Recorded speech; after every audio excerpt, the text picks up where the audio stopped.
नियंत्रक एवं महालेखा परीक्षक की रिपोर्ट में पश्चिम बंगाल की पूर्व सरकार की चक्रवात अम्फान राहत योजना को लेकर कई गंभीर अनियमितताओं की ओर इशारा किया गया है।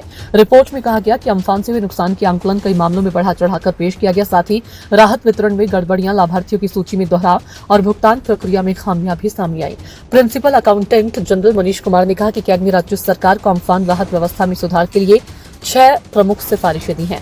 उन्होंने कहा कि जिलों से आने वाली नुकसान की रिपोर्ट को अधिक सटीक और पारदर्शी बनाने की जरूरत है ताकि आपदा प्रबंधन और राहत कार्य बेहतर तरीके से किए जा सकें।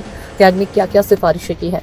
मनीष कुमार के मुताबिक रिपोर्ट में कहा गया कि आपदा से हुए नुकसान का सही और वैज्ञानिक तरीके से आंकलन किया जाए। राहत सहायता के लिए एक समान और व्यापक आवेदन प्रक्रिया लागू की जाए। लाभार्थियों के चयन की प्रक्रिया पारदर्शी और निष्पक्ष हो, क्योंकि कई मामलों में एक ही व्यक्ति का नाम 2 बार पाया गया।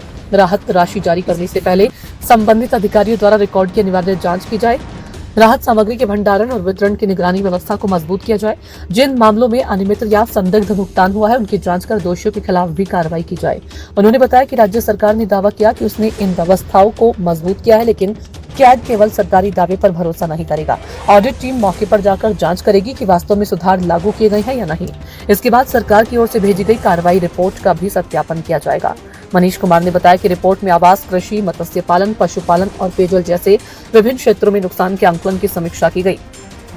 उन्होंने कहा कि पश्चिम बंगाल सरकार ने आवास क्षेत्र में लगभग 24 लाख मकानों के क्षतिग्रस्त होने का दावा करते हुए करीब 18,000 करोड़ रुपए की सहायता मांगी थी।